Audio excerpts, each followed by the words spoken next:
Gel.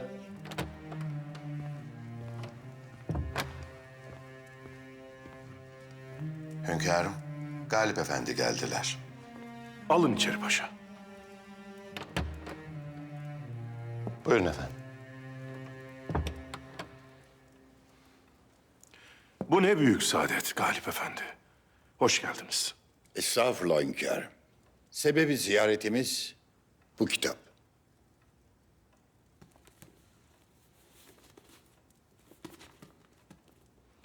Buhari-i Şerif. Siz de sabah namazlarından sonra okursunuz. Lakin bu sizin okuduklarınızdan değil hünkârım. Ne farkı var Galip Efendi? Evvela bu sokaklarda hediye olarak dağıtılıyor. Benim de elime tutuşturdular. Lakin gördüm ki hadisler tahrif edilmiş. İçinde ulemanın birlik olup İsrailiyat olduğunu kabul ettiği sahte hadisler var. Ve Buhari-i Şerif olarak millete dağıtıyorlar. Bu nasıl olur? Bu sahte hadisler bugün bu kitaplarda görünür. Yarın dillerde dolaşır. Öbür gün başka kitaplara basılır. İstikbalde herkesce kabul edilir. Hünkârım, İmam Buhari bu hadisleri 600 bin hadis içinden tahriç ve intihap eyledim ve tasnifini 16 senede ikmal eyledim der. Ehli sünnet için en güvenilir hadis kitabıdır. Bu birinci cildi.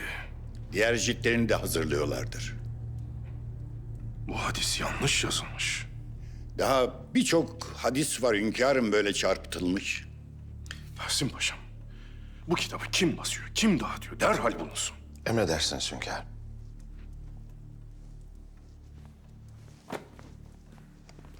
Allah sizden razı olsun Galip Efendi. Siz olmasaydınız bunu fark edene kadar önüne alamazdık. Allah sizden razı olsun hünkârım. Neredeyse Buhari-i Şerif'i her gün okursunuz. Bazı hadisleri de ezber ettiğinizi biliriz. Bu meselenin kıymetini bilen bir hünkâra sahip olduğumuz için şükrederiz. Siz tedbirinizi alırsınız. Kim niye böyle bir iş yapar Galip Efendi? İslam'da tahrifat yapmak isterler hünkârım. Kur'an'a dokunamayacaklarını bildikleri için hadisler üzerinden şüpheye düşürmek isterler. Müşkili budur ki sureti haktan zuhur eder. İslam hakikatlerinin arasına batılları karıştırıp insanların aklıyla, imanıyla oynayacaklar. Vallahi de billahi de sarayım yansa, ocağım sönse, dilim tutulsa, elim kurusa, biz buna müsaade etmeyiz. Her zerremizle ehli sünnetin, İslam'ın hizmetkarıyız. Biz de İslam'a hizmetkar olan hünkârımızın hizmetindeyiz. Eyvallah. Bizim üzerimize düşen bir iş varsa yapalım hünkârım. İyi bir hattat bilir misiniz? İşinin erbabı. Hattat Hasan Rıza Efendi. Dostumdur. Elimizde çok eski Buhari-i Şerif nüshası var. Hatasız. Hattat Hasan Rıza Efendi'ye rica etsek, bunu tekrardan yazsa, diğer ciltlerini de göndeririz. Sonra baskısını yapar, millete biz dağıtırız. Çok büyük bir hizmet olur hünkârım. Merak etmeyiniz Galip Efendi. Bu sahte nüshaların hepsini bulacağız. Gerekirse hane hane dolaşacağız. Bir tane dahi bırakmayacağız. Eyvallah.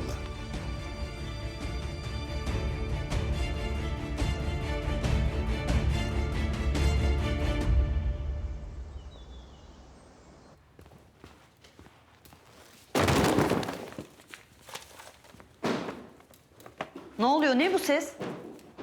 Yine neyi düşürdün? Ben bunları kitaplığa götürüyordum ama Bu kaçıncı sabahtan beri? affedersiniz. İşin bitince git bana bir ıhlamur kaynat. Emredersiniz. Sonra da döküp saçmadan getir. Tabii emredersiniz.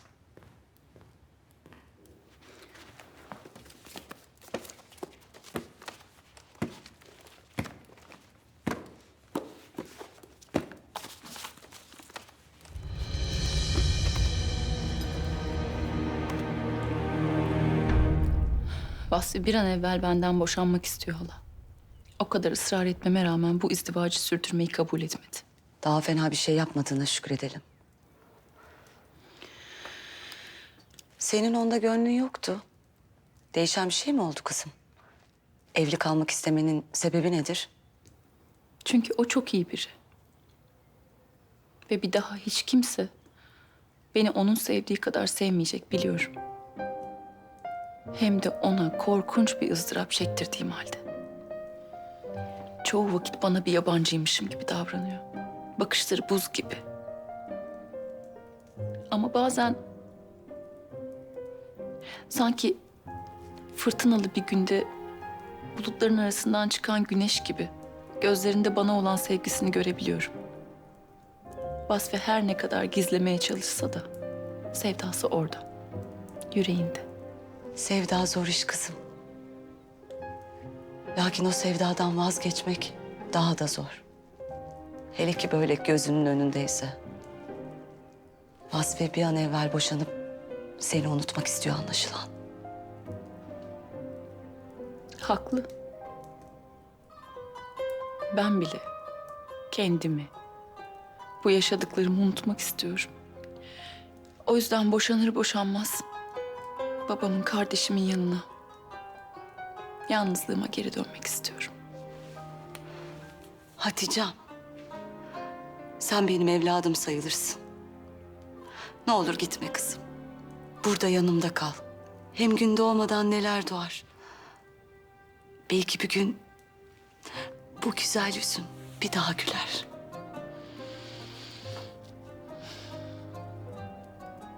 Benim umudum kalmadı hala.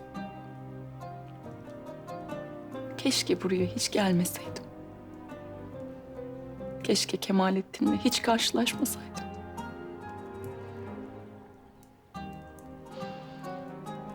Umarım bir gün kendimi affetmeyi başarabilirim.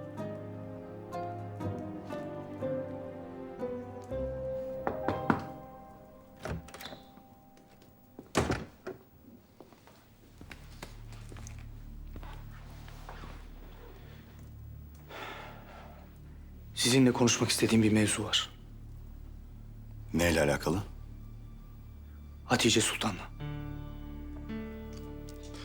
Bakın, sizi temin ederim ki Hatice Sultan'la hiçbir alakam yok artık. Lakin bana bir iyilik borcunuz var. Bu kitap sahte hadislerle dolu paşa. İmam Buhari'nin binbir zahmetle tasnif ettiği hadislerin arasına karıştırılmış. Kitabı kimin bastığını bulabildiniz mi? Henüz bulamadık hünkâr. Paşa, gerekirse payitahttaki her taşın altına bakılacak. Gerekirse yerin altında dahi olsa bulunacak. Bütün evler tek tek gezilip bu kitap toplatılacak. Gerekirse biz dahi kapı kapı dolaşırız. İnşallah yakında bulunacaktır. Siz ne için gelmiştiniz? Hünkâr, Gertrud Bell mühim bir mevzu hakkında sizinle görüşmek ister. İçeri alınız.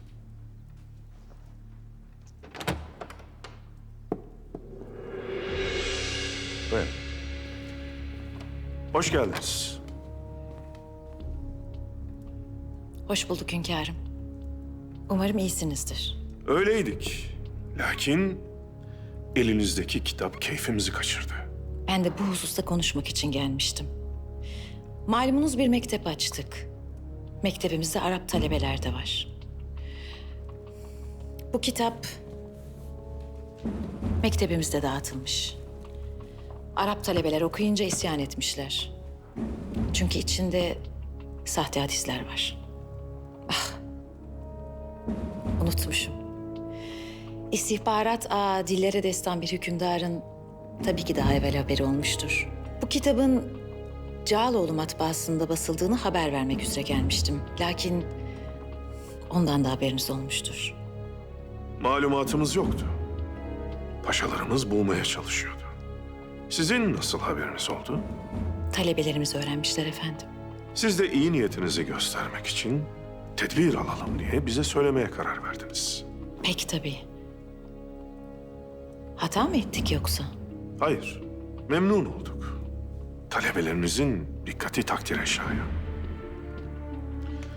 Bu mektebi niçin kurdunuz hanımefendi? Açık söylemem gerekirse payitahta ilk geldiğimde kız çocuklarının okutulmasının yasak olduğunu, mekteplerin derme çatma olduğunu düşünüyordum. İnsan bilmediğinin düşmanıdır efendim. Samimi olmam gerekirse size de biraz kızgındım. Fikriniz değişti mi? Sizi ve payitahtı tanıyınca değişti. Kız çocuklarının okutulması için mektepler açıldığını ve bu mekteplerin Arap ve Anadolu coğrafyasına kadar yayıldığını öğrendim. Ben de bu hususta bir şeyler yapmalıyım diye düşündüm ve mektep açmaya karar verdim. Hata mı etmişiz efendim? Hata yapmaktan korktuğunuz sürece mesele değil.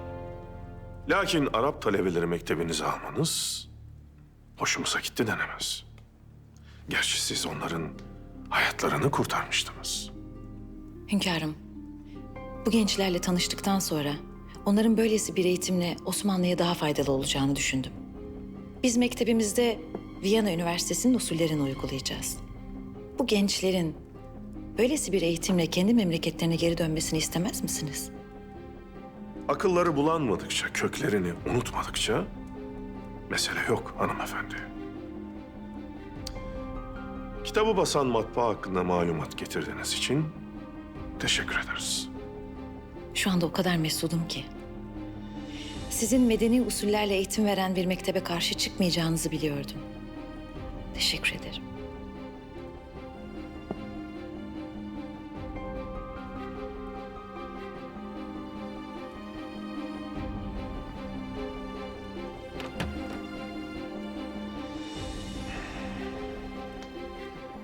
Bel Hanım matbaa hakkındaki malumatı getirdi paşa.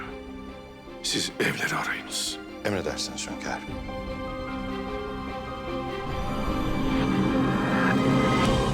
Fehim Paşa'nın adamı o lokantaya garson kılığında girebildiği için hiçbirinizi yaşatmamam lazım. Fredo, kardeşlerimizin silahlarını toplar mısın? Silahlar!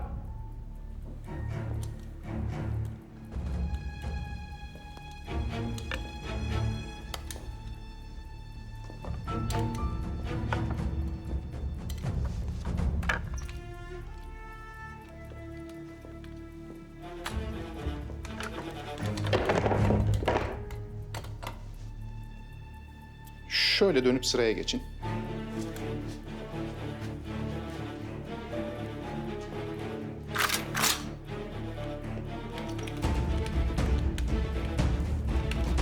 İhmal göstereni imha ederiz.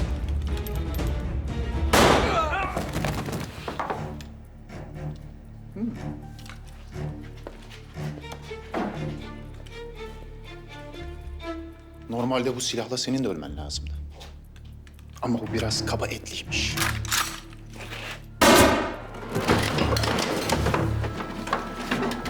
Bu lokantada değildi. Mühim olan kimin öldüğü değil. Kalanların ders alması. Yaşıyorsunuz. Şimdi vazifenizin uyanık olmak ve bizi korumak olduğunu çok daha iyi anlamışsınızdır. Silahlarınızı alın. Ve daha tedbirli olun.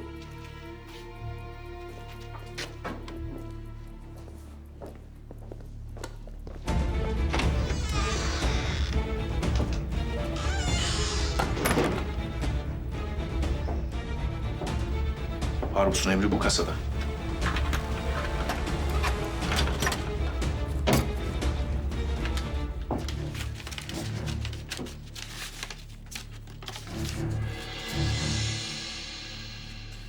Şeyhülislam'ı kaçıracağız.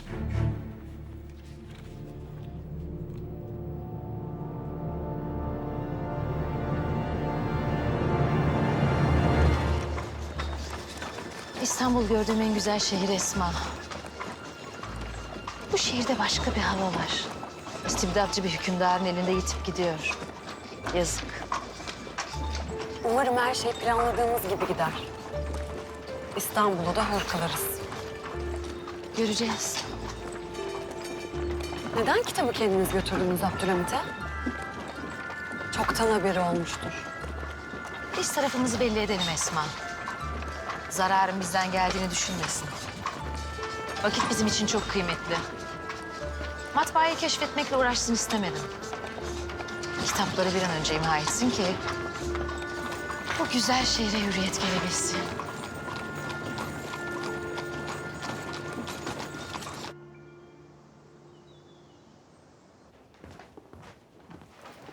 Sultanım, Hoş geldiniz Efsun Hanım. Misli Meleği görmeye geldiniz herhalde. aynı zamanda Handan Hanım'a geçmiş olsun demek istedim. Dün biraz rahatsızlanmıştı. Doğacak bebeğine bir şeyler diktim. Elinize sağlık. Çok güzel düşünmüşsünüz. Ama önce kardeşimi ziyaret etmek isterim müsaade ederseniz. Misli Melek sarayda değil. Ne zaman ayrıldı, nereye gitti?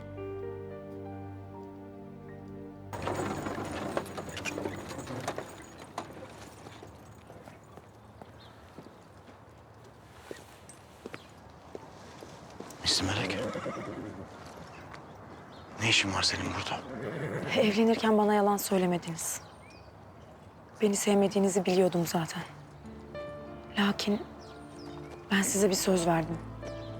Yanınızda olacağıma, yaralarınızı saracağıma söz verdim. Ve bu sözümü tutacağım.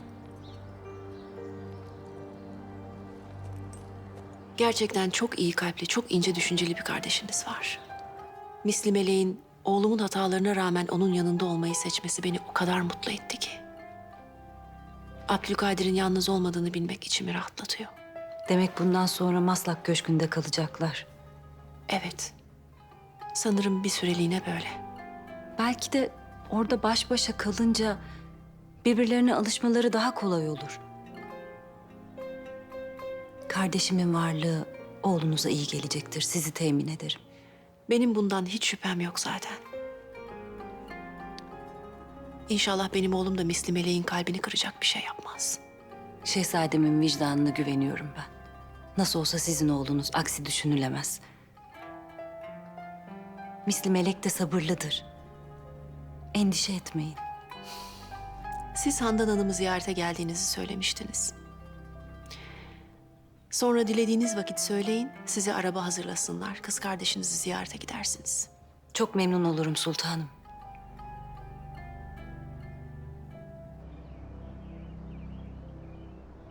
Buhari-i Şerif basmışlar paşalar. Millete dağıtmışlar. Lakin hadisler sahte. Malumatımız var hünkârım. O kitapları basan matbaayı öğrendik. Sizden istediğimiz oraya gidip tüm kitapları toplayın ve imha edin. İmha edin ki İslam'ın nurunu karartmak isteyenler bilsinler. İslam'ın nuru kıyamete kadar parlayacak. Emredersiniz. Siz kalın Selim Paşa.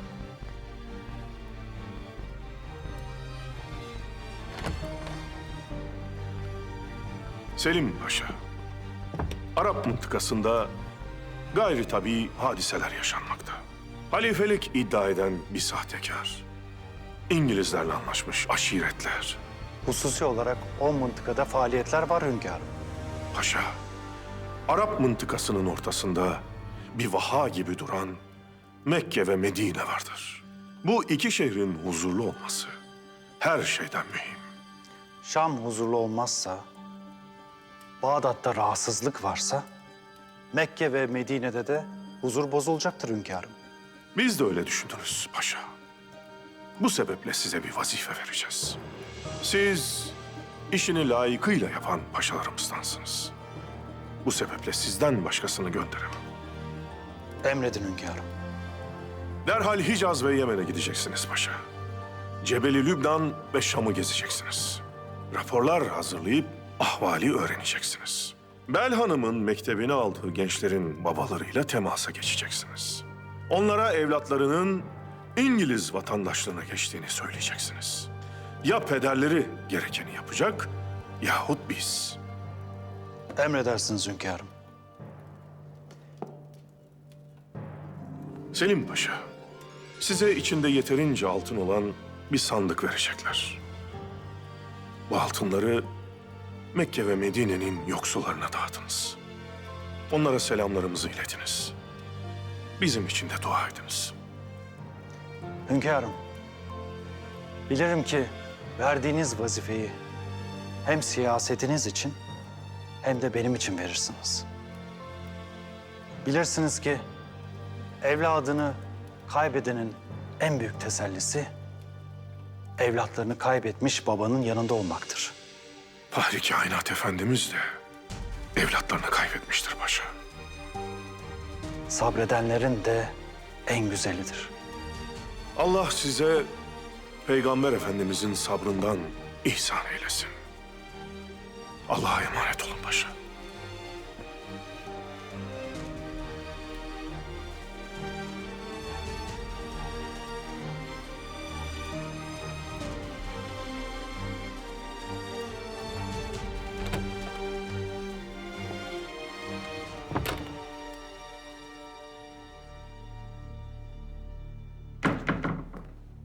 Ne oluyor? Git bir bak. Tamam, bekle sen.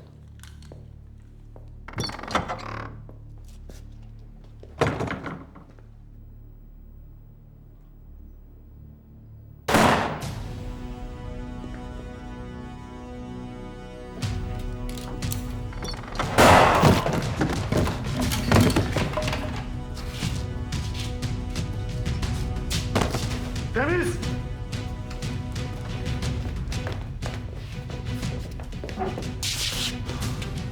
Yok.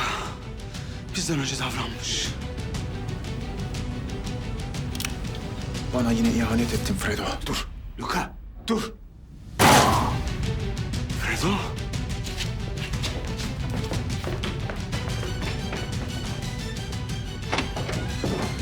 Fredo.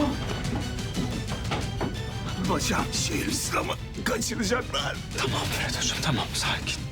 Sana kurşun işlemez Fredo'cum, tamam. Hemen hastaneye götür. Ara.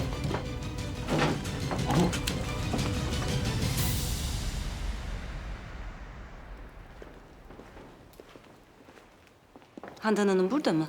Evet Efsun Hanım. İçeride istirahat ediyor. Siz buyurun lütfen. Ben geldiğinizi haber vereyim.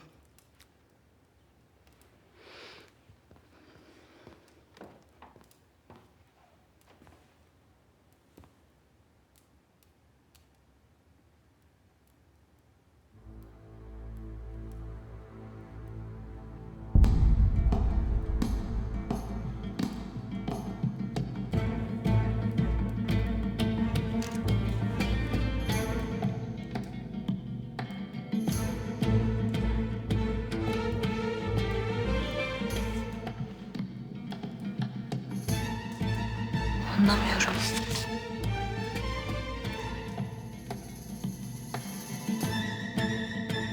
Bu benim resmim. Gider kadın. Seniha Sultan, buyurun.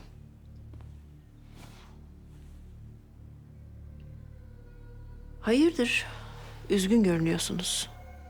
Size söylemek istediğim bir şey var. Bunu ilk benden duyun istedim. Buyurun, dinliyorum. Yakın bir vakitte Hatice babasının yanına dönecek. Vasfi Paşa ile evliyken böyle bir şey nasıl mümkün olabilir? Onlar boşanıyorlar Bidar kadın. Vasfi Paşa geçmişte Kemalettin Paşa ile olanları öğrenmiş.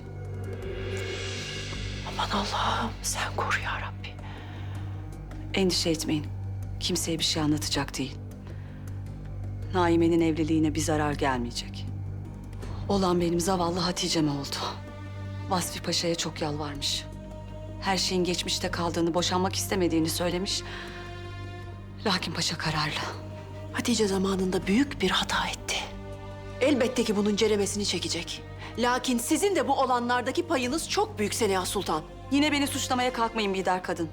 Hatice'm benim öz evladım gibidir. Evlatlarımız söz konusu olduğunda bazen hakikati göremeyebiliriz. Kaldı ki siz bana inanmasanız da ben elimden geleni yaptım. Bakın, sizin çocuklarınız, diğer abimin çocukları, benim oğlum, hepsi bir. Hepsi evlat. Handan bile gelin olmasına rağmen benim kendi kızım gibi. Dün onun için yüreğim sıkıştı. Tekrar bebeğini kaybedecek diye çok korktum. Endişe etmeyin. Ben hekimle konuştum. Böyle bir tehlike mevzu bahis değil. Biliyorum. Birazdan yanına gideceğim. Yalnız kalmasın. Yalnız değil, Efsun Hanım yanında. Efsun Hanım mı? Beni görmek istemişsiniz. Ben hem geçmiş olsun demek istedim hem de bunu getirdim size. Nedir bu? Bebeğiniz için küçük bir armağan. Ben diktim.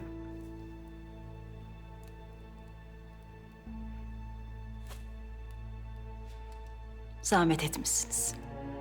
Lakin istemiyorum. Beğenmediniz mi?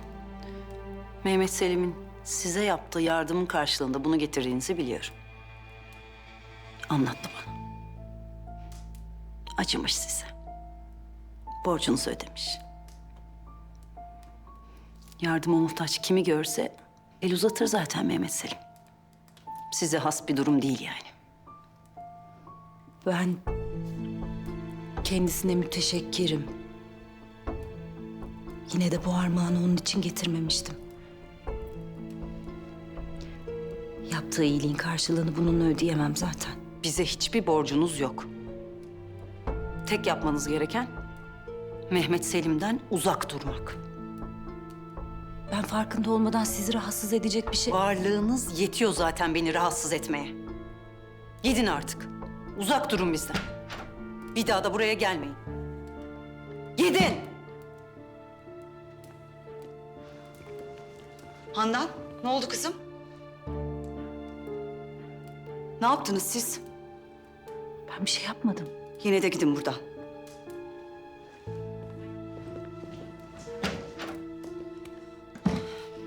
İyi misin kızım? Hadi gel otur sakinleş biraz.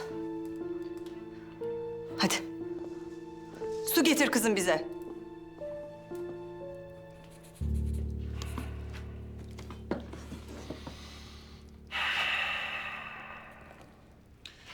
Ne getirdin Parvus? Ne getirdin? Gel.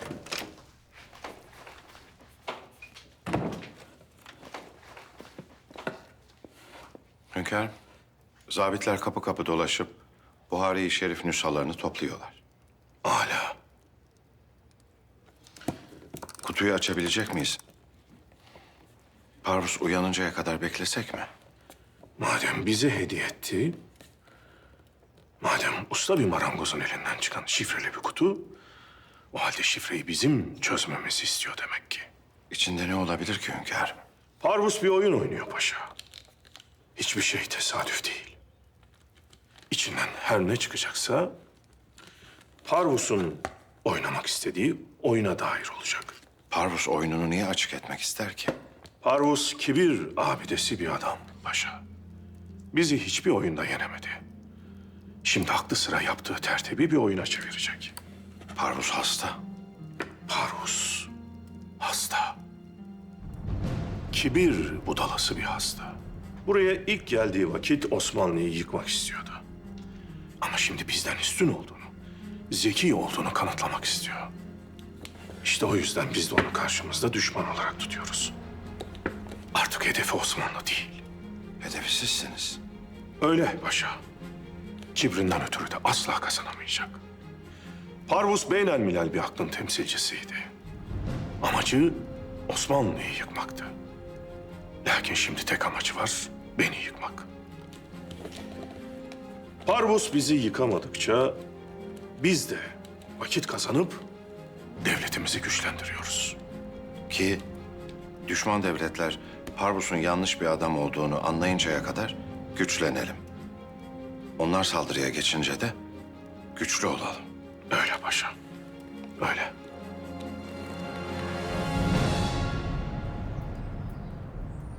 Neden taktınız o numaraları? Sultanımızın emri. Hepinizi fişleyecekler. Diğer arkadaşlarınız gibi zindanlarda çürütecekler. Memleketinizden sürecekler. Kızgın kumlarda yürütecekler. Çöllerde bir yudum suya muhtaç edecekler. Biz buna boyun eğecek değiliz. Öyleyse Çıkarın size zorla takılan bu numaraları. Saraya yürüyün. Sesimiz saray koridorlarında çınlamadıkça Yıldız'daki sağır bizi duymayacak. Durun. Hayır. Silahlanmadan gitmeyeceğiz. Daha evvel bizi silahlarıyla engellediler. Buna bir daha izin vermeyeceğiz. Silahla ne işimiz var bizim? Kan dökülür. Hürriyet için gerekirse kan da dökeceğiz. Kanla darbe olmaz. Kardeş kardeşin kanını mı dökeceğiz? Bize siz mi engel olacaksınız? Bırakın. Bırakın. Bırakın. Bırak. Bırakın.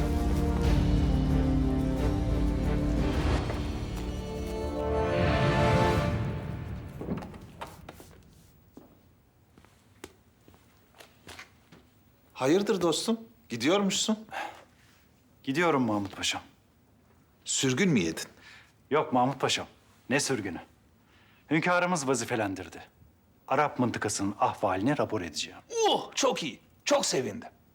Oralar çok bereketli topraklardır bilirim. Hem haccınızı da yerine getirirsiniz. İnşallah, inşallah. Selim Paşam, siz hiç merak etmeyiniz. Ben sizin evinize göz kulak olurum. Zamanında evinizde çok kalmışlığım var. Yemeklerinizden yemişliğim var. Pijamalarınızı giymişliğim var. Bizim gene de sizinle helalleşmemiz icap eder. Neden derseniz sizin gideceğiniz yol çok uzun. O yolda haramiler var. Türlü türlü bela var. Başınıza bin bir türlü şey gelebilir. Ki bence kesin gelir. Öyle mi? Evet. Siz biraz korktunuz. Yok canım. Yok canım, o kadar korkacak bir şey de değil. Ben abarttım diyelim. Ama biz gene de helalleşelim. Ne olur ne olmaz, ölür kalırsınız falan değil mi? Benden yana hakkım helal olsun. Siz de helal edin. Helal olsun Mahmut Paşam. Ha! Sizi özleyeceğim Selim Paşam.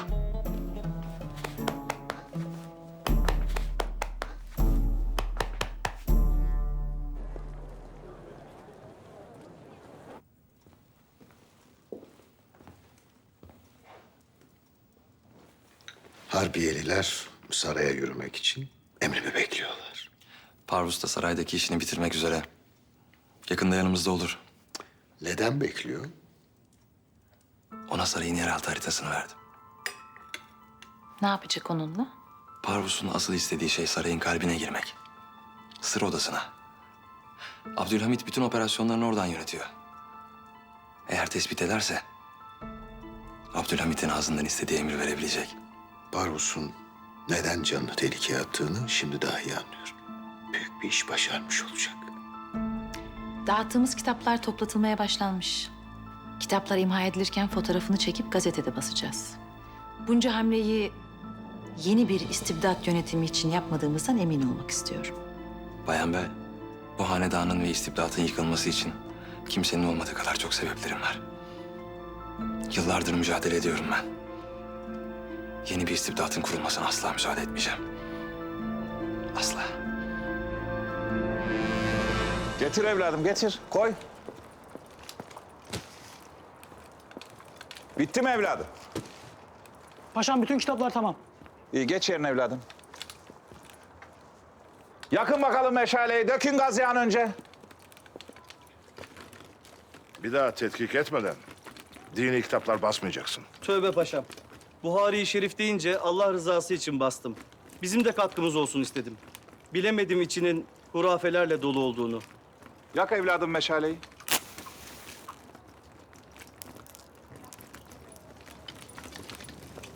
Paşam müsaadenizle. Allah hepimizi cehennem azabından korusun. Amin. Bismillahirrahmanirrahim.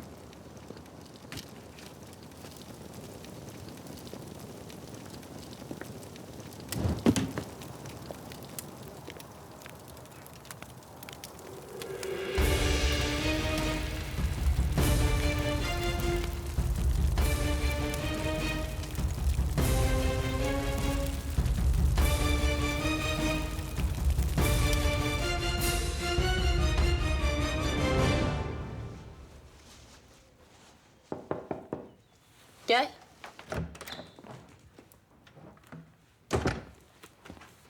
Sultanım, Evet. Kemalettin Paşa gönderdi bu kitabı size.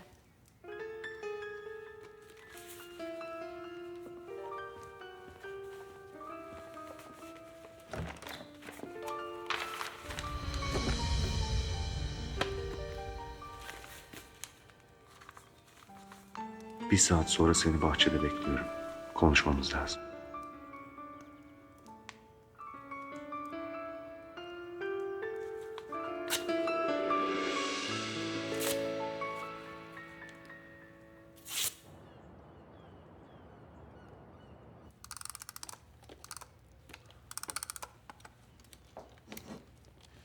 Üç farklı şifreleme kullanmışlar paşa. İkisini kırdık, kaldı bir. Parvus'un bu sandığa koyduğu neyse bu sahte Buhari-i Şerif basımıyla alakalı olabilir mi hünkârım?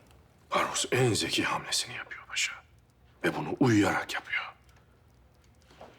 Her şeyle alakalı olabilir.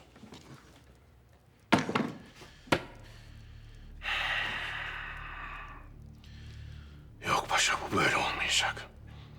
Sadece ihtimalleri deniyoruz.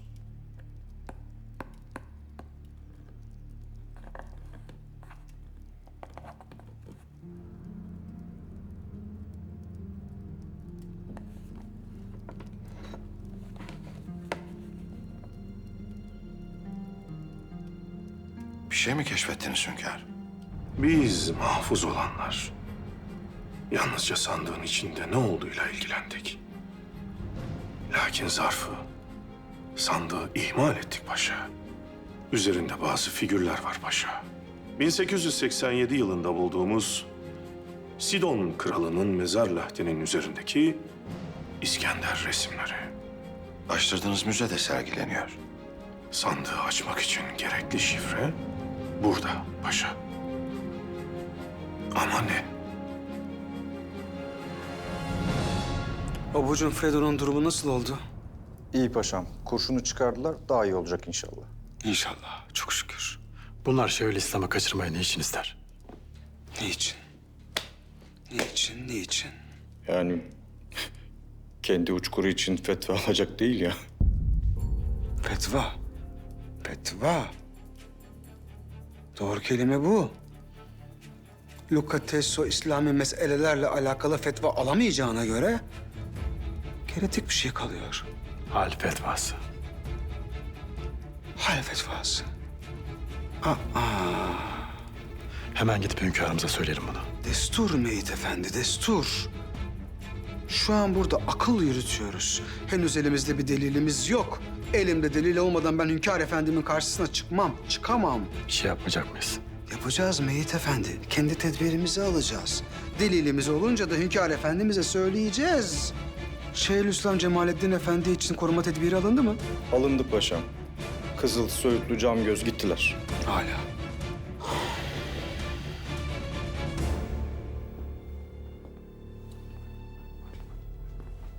Bay Parvus. Vakit geldi. Dışarıda her şey istediğimiz gibi. Abdülhamit kitapları toplattı. İmha etti. Harbiyeliler de hazır. Ben de buradan çıkacağım artık. Dikkatli ol. Eğer tüneller sır odasına varıyorsa mutlaka tuzaklanmıştır. Abdülhamid'i herkesten iyi tanıyorum. Sen gerçek prensliğinin tadını çıkar.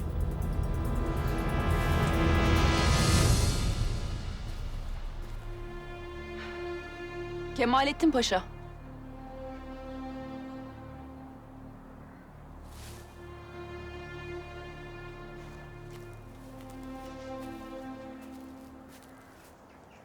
Sultanım. Gelmeyeceksiniz sanmıştım. Gelmeyecektim. Lakin aramızda yaşanan bunca şeyden sonra ne söyleyeceğinizi merak ettim doğrusu. Gideceğinizi duydum. Doğru. Öyleyse boşanacağımızı da öğrenmişsinizdir. Evet. Bütün bunlara ben sebep oldum. Affedin ne olur. Siz değil. Size olan hislerim. Hepsi geçmişte kalan hislerim. Vasfi Paşa'ya yalvardım. Beni terk etmemesi için. Haklı olarak reddetti beni.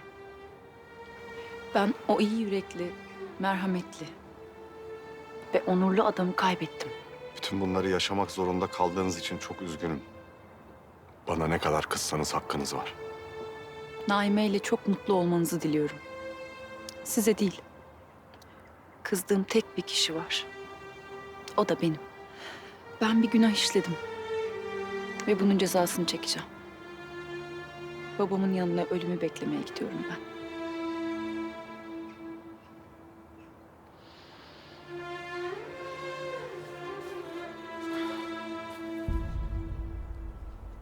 Paşam.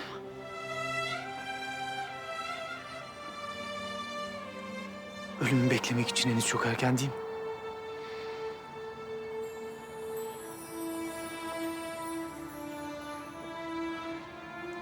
Bir ömür birlikte yaşamak varken